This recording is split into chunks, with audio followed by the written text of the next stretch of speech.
So we're live. Hi, welcome everyone. Thank you very much for logging in.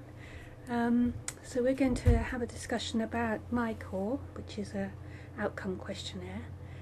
But just to start with, to make sure that everyone's hearing and seeing okay, maybe it would be nice if you haven't already done so, just to type a word or two in to say where you're from or anything else about yourself that might be interesting for others in the chat room. Just give you a minute or two to talk to each other that way.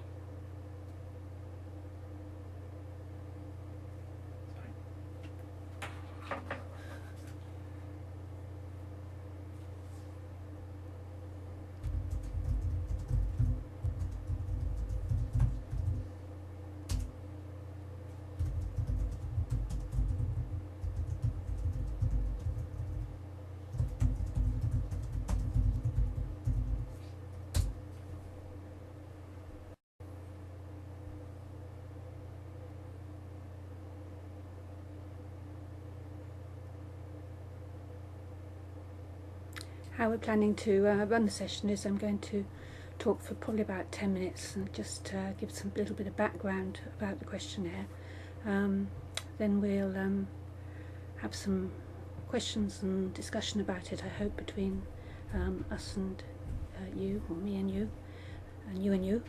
And then we might go on and show a few results that arise from the questionnaire when it's been used in different places.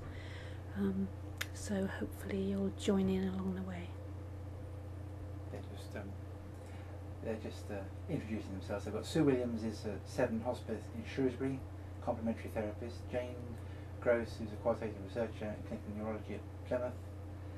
Sita Maramba is the man who designed the chat room and everything. And Stephen from, that was Nicola Stephen from Park. You didn't tell us what you're researching, Nicola. Neil Chadbourne must be from the John Ball building, must be in medical school or something. Then we've got two groups of people from the Penny Brown Centre. Anne Roberts, who's an occupational therapist. That's about it, I think. So Great. we've got 1, 2, 3, 4, 5, 6, 7, 8, 9, 10, 12, 13, 14, 15. About 16 people in total. Good. Well, I'll try and imagine you all sitting there.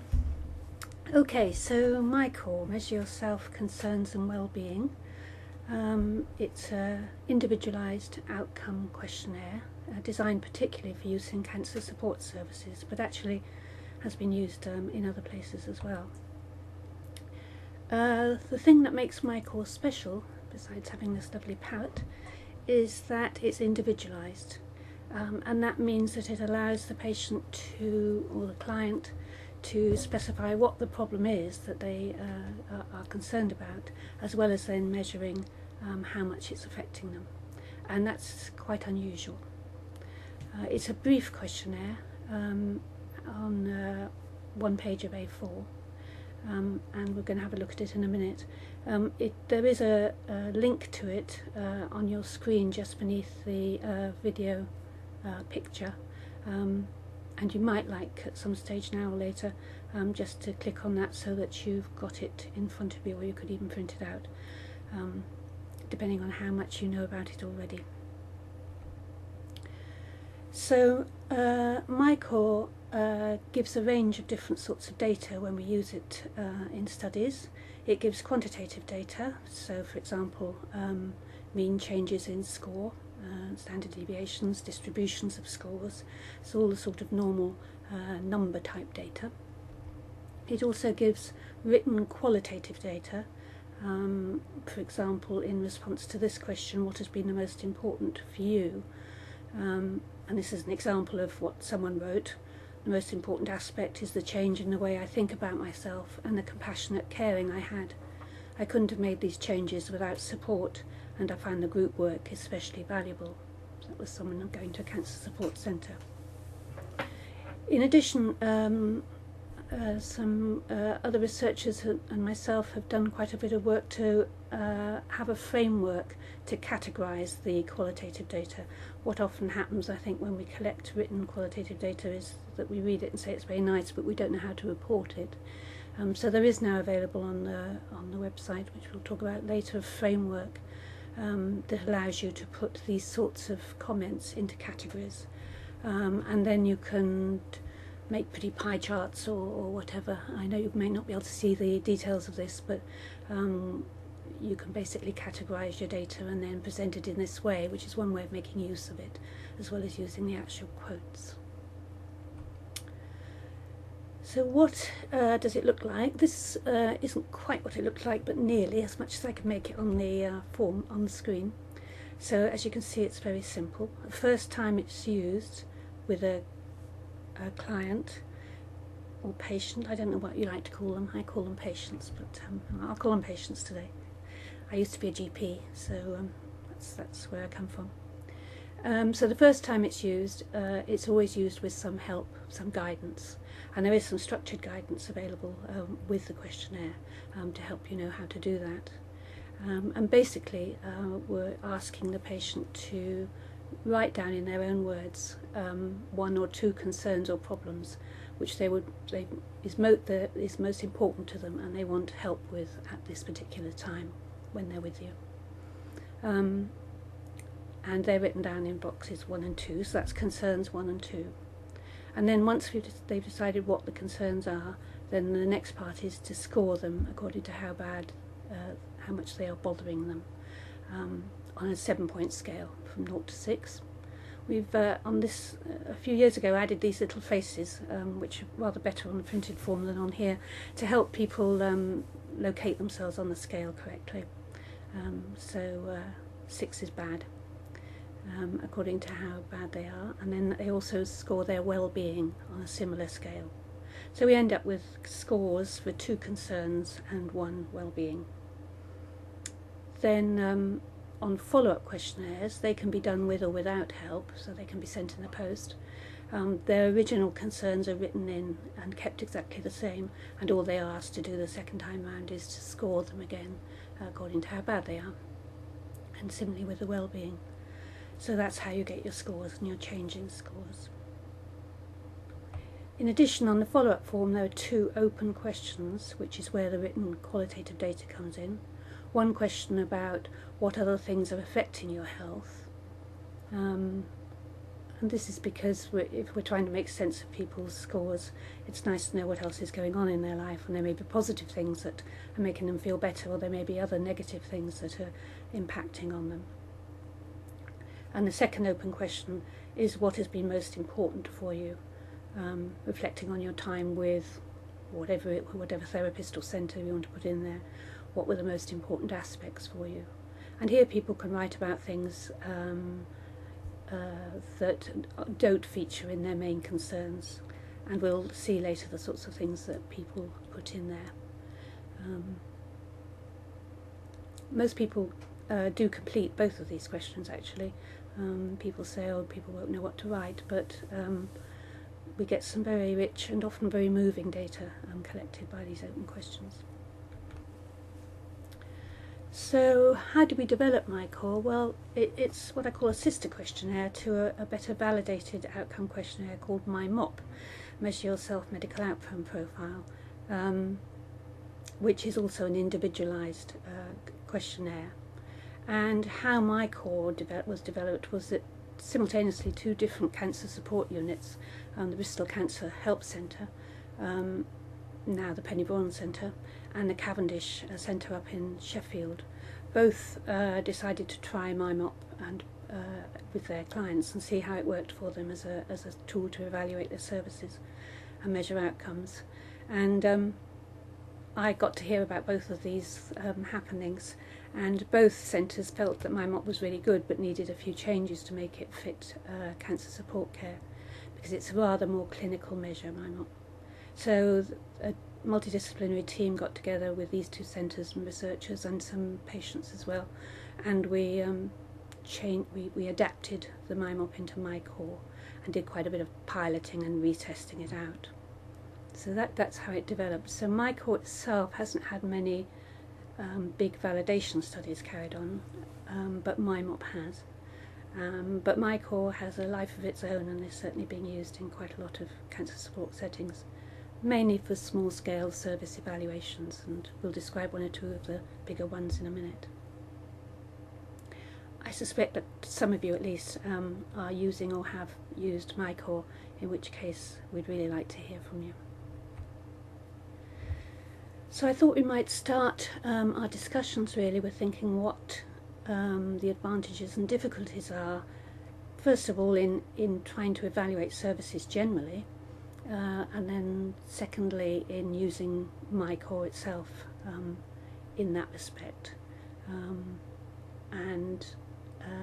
For you, those of you who have used MyCore, we'd be really interested to hear how you've got on with it, what were its advantages and difficulties. But the more general question is also important, I think. Well, do we want to evaluate it? Is it worth evaluating our services with a questionnaire in this sort of way? So perhaps you could have a think about that and type in a few thoughts. They don't have to be great detail, just get the discussion going with anything that is springing into your mind, and we'll see how we go. I think we'll probably turn the sound off here a minute, so we'll leave it with the PowerPoint showing, turn the sound off, and then Charlotte, you'll come back into the video window to summarise things in a minute whilst we see what people have said. So we'll turn the sound off in a minute.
Okay, thank you. That's some interesting comments.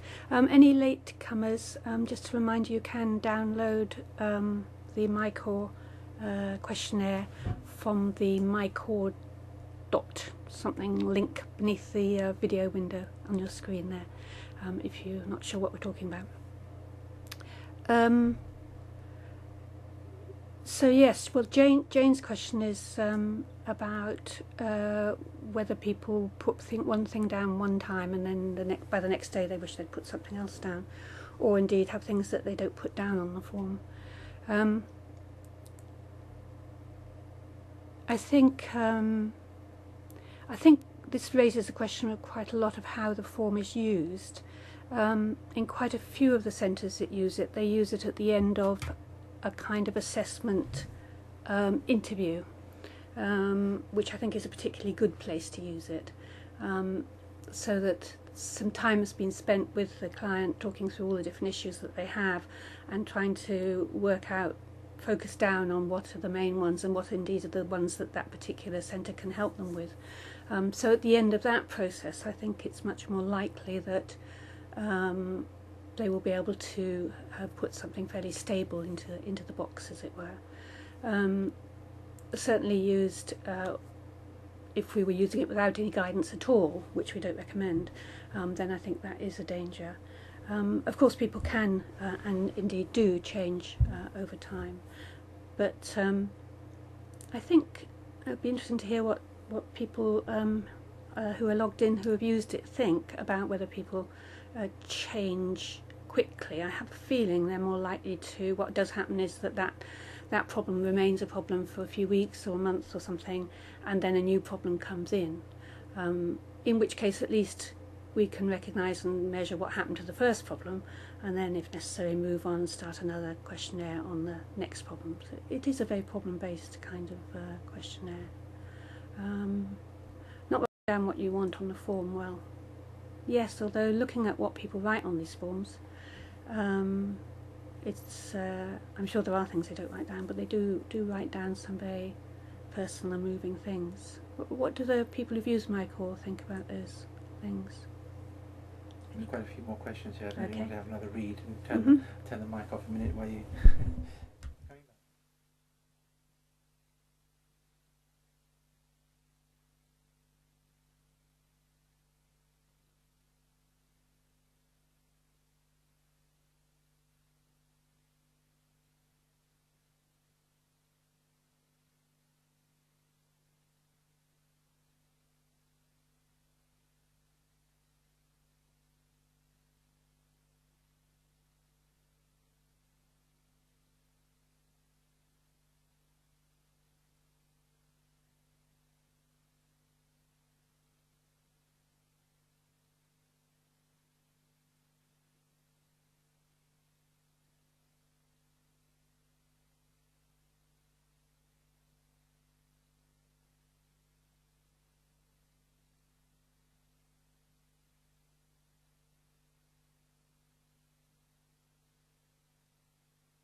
Okay, so obviously there are quite a few disadvantages with trying to do such a thing. What about the advantages? Maybe it's not worth trying to do service evaluations, maybe they're too bad. Or maybe we've got one example of someone who's used a different sort of scale, the occupational therapy scale.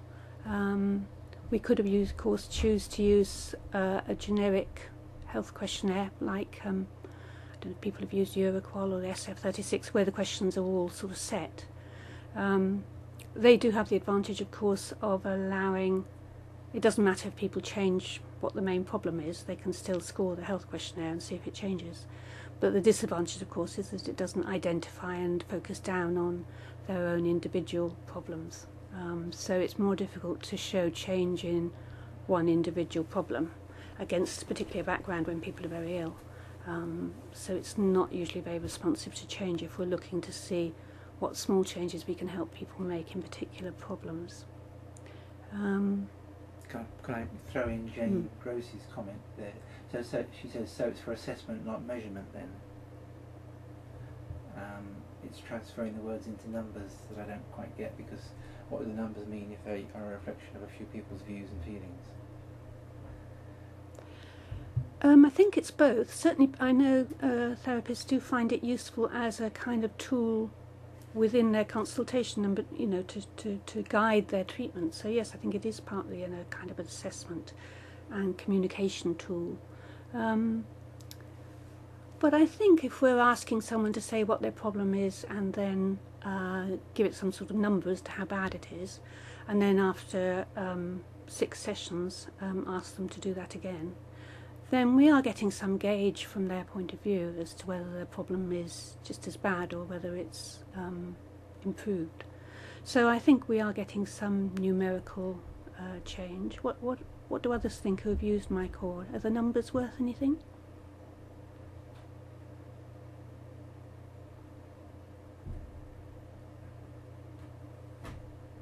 There's a comment here from Penny Bron, which is what we were discussing before we started, which is some therapists here said that the process of filling in a MyCore form can be helpful for focusing the service user on what they want from a session.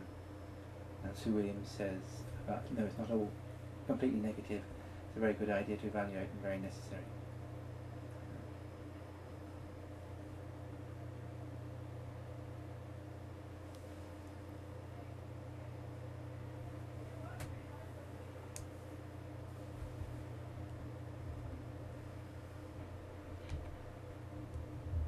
Might be worth going on to there.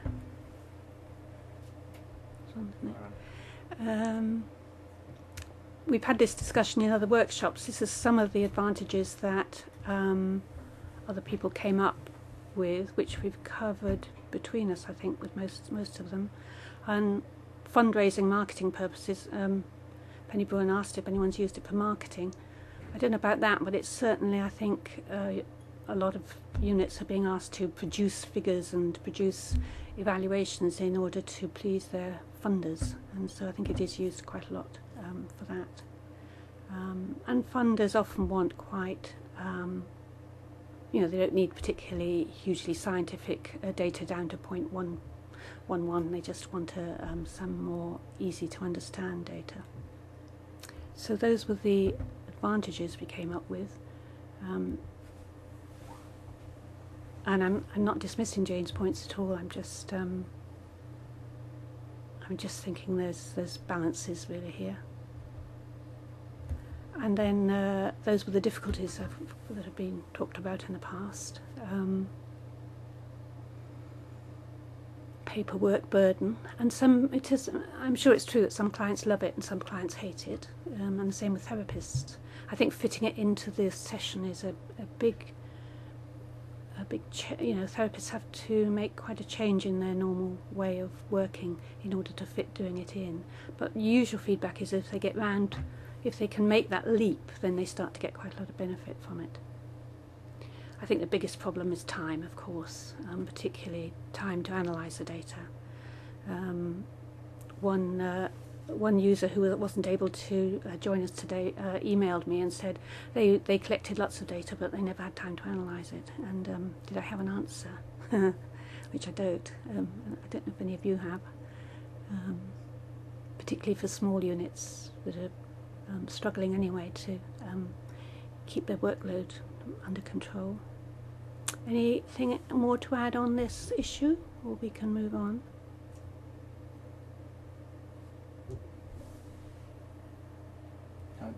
There's a couple of comments much from the table. You can read something more about there. Yeah. The occupational performance measure, yeah.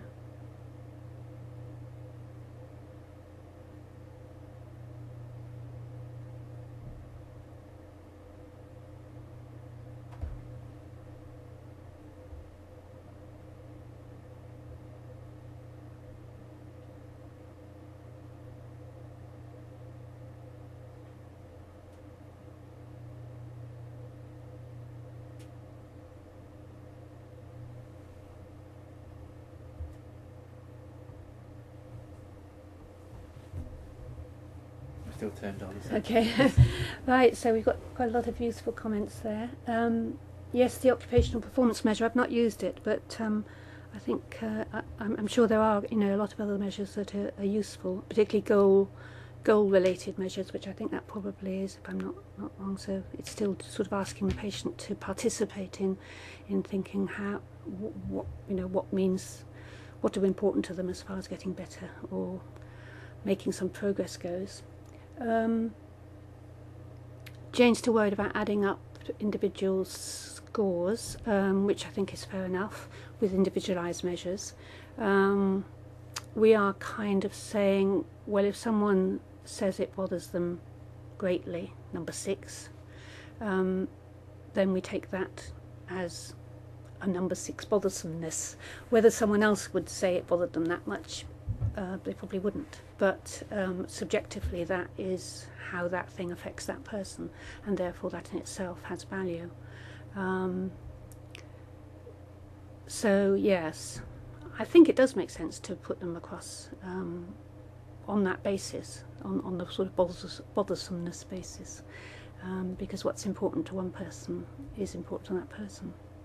I think it doesn't work for health economics, which is another issue altogether once one starts to add up different sorts of experiences and count them as number 6.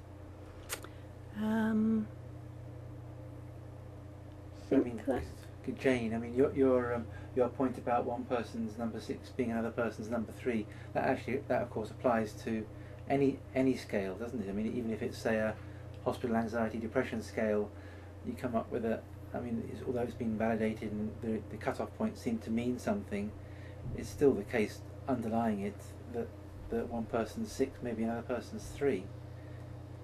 So I'm not sure that MyCore necessarily has that problem and other scales don't.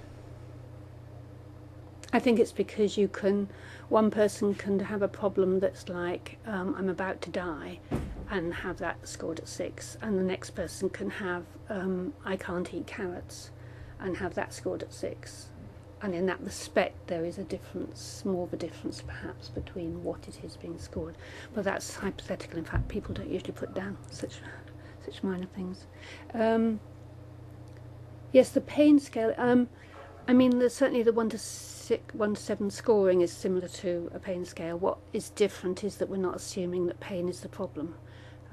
So the thing with those other scales is that there's an assumption about what the main problem is, whereas here we allow the client or patient to specify what the problem is. But the idea of a scale of numbers, of course, is the same. And there's a lot of 7-point scales, and this is one of the 7-point scale family. So we do know quite a lot about how 7-point scales behave. Perhaps we might, in that case, go on to have a look at a few results, because again, we can continue the discussions we're having in the light of actual results, and maybe that's helpful. This is a study which is nearly published. It's online, using MyCore at 3 integrative cancer support centres. 2 of them were breast cancer haven centres, one in London and one in Herefordshire, and the other centre was Peninsula Centre in Bristol, which has a mixed clientele. And in these 3 centres, consecutive patients completed MyCore before and after treatment, which we can go into more detail if you want about the details of that. So it's a before and after study. And amalgamating from the 3 centres, we had nearly 800 participants. You see mostly female because of the breast cancer and some other cancers. They nominated a very wide range of concerns. The first thing about using MyCore is that you do get some sense of what the concerns are of the people that are attending your centre, and get some global view of those. We'll look at that range in a minute. The mean change in scores for the people who did the follow-up, there was about I think it was about a 76% response rate, i.e. getting follow-up forms back. and so if we looked at the change in scores between the original and the before and after scores, this is out of 7, remember, so there was a change of 2 for the first concern, just under 2 for the second concern, and 0.6 for well-being. 7-point scales as far as being clinically significant change, does it matter type change, certainly anything over 1 matters, and generally it's thought about 0.7, 0.8 is a moderately clinically significant change. So we're seeing quite big changes in the first concern, slightly more borderline in the well-being, but then remember these are people with cancer going through all sorts of treatment and facing all sorts of difficulties, so that's probably not surprising.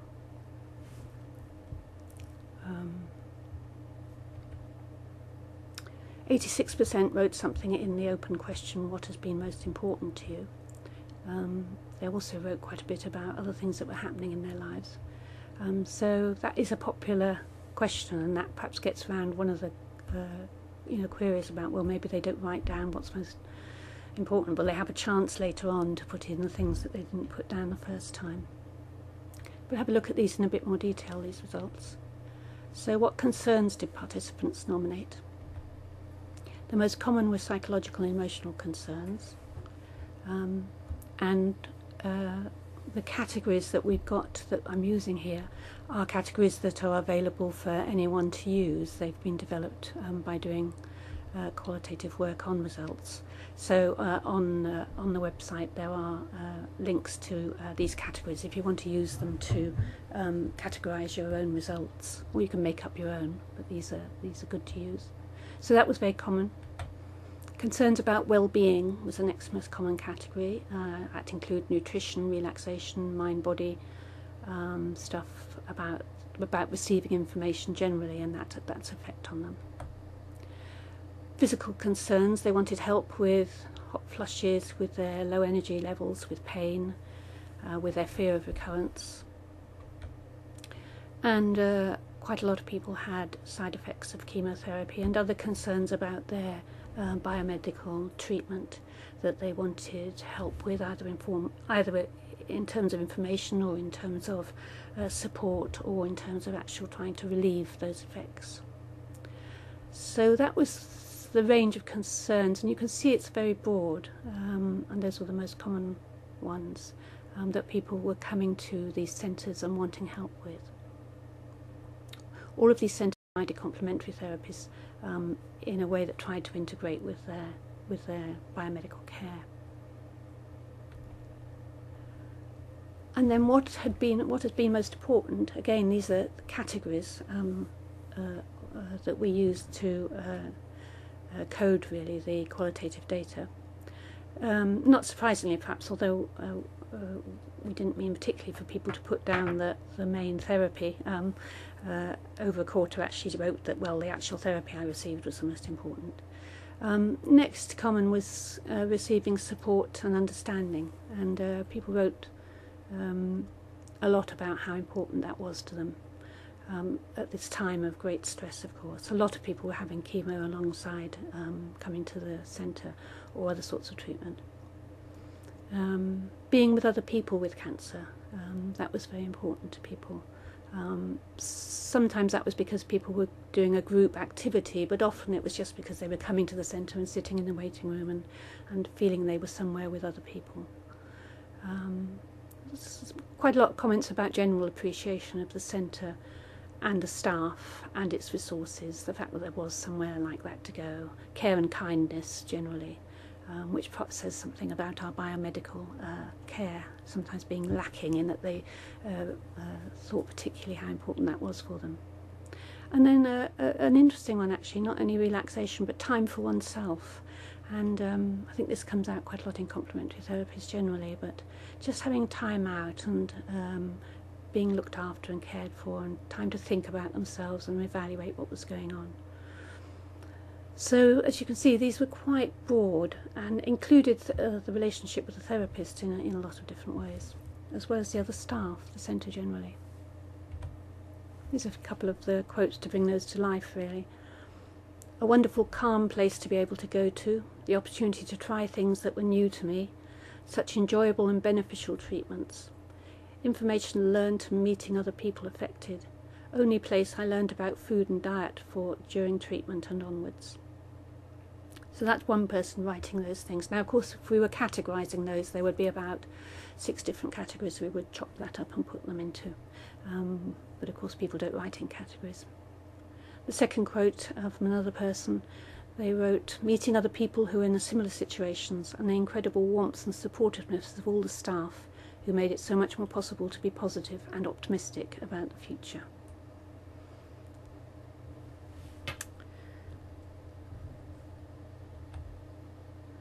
That's a link to the website, which has the reference for those studies that I've mentioned, if you want to look at them in more detail. But maybe those, I think Ray's going to type that in, or he has done. No, I lost it. Okay. But maybe looking at those results helps us to think some more about the questions we were talking about earlier about, in what ways using MyCore are useful, and what things aren't you very quite so happy about. Anyone want to comment on those results, perhaps? Or ask some questions about it? I can answer in more detail about any of those things.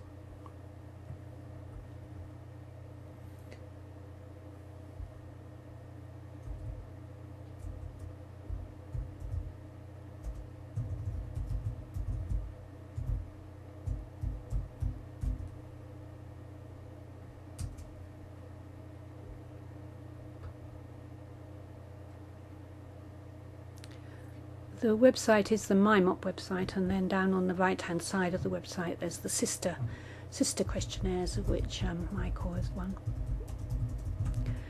But let's talk to each other and not to the website.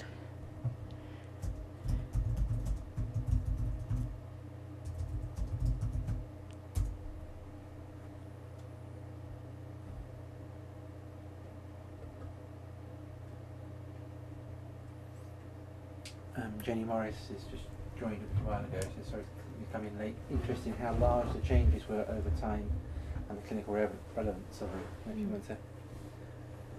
Okay, we've got the microphone on. Yes, yes. Certainly I've seen evaluations done by other centres, and they usually do get, if we have a mean score. You can also look at the distribution of those scores, which aren't easy to put up on a small screen here, but of course there are some people who get worse, and then you can look at the distribution, most people getting better by 1 or 2 points, and some people are getting better by 4 or 5 points. So it's quite it's not a normal curve, it's slightly skewed, but it's quite a wide distribution of individuals. But when we put them all together, that's it's always useful to have one figure to quote to people. And it does indicate some improvement overall. You can use it on an individual basis and use it for case studies. So you could pick out a few people who didn't do well and a few people who did particularly well, and look at their case notes and write them up as case studies with all the data from the MyCore in there. I don't think we do enough case study work. I think it's a really useful tool with narrative case studies.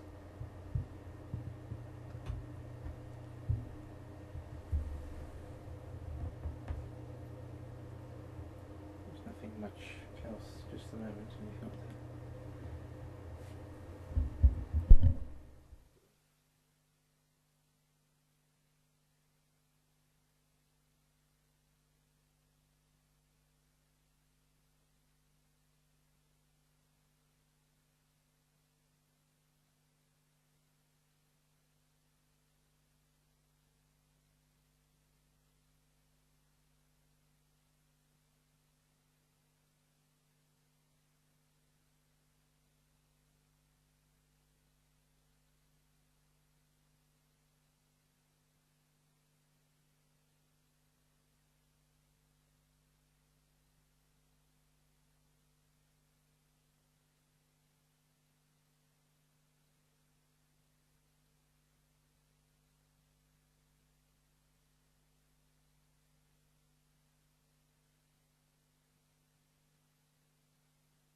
We haven't looked at correlation between the qualitative and the quantitative on an individual basis.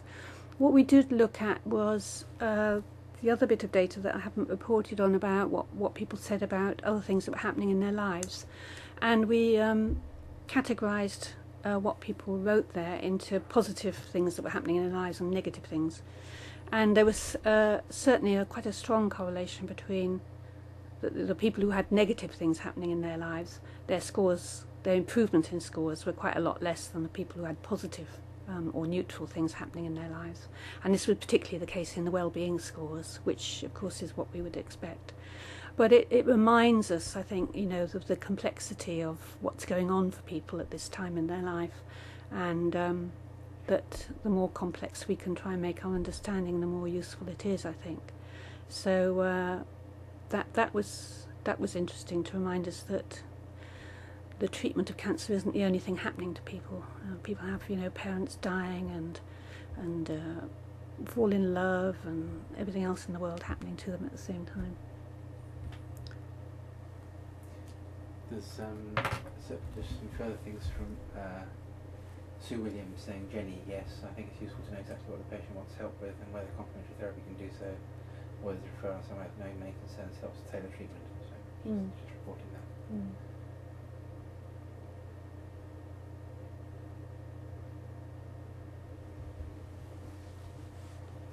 I think trying to use it routinely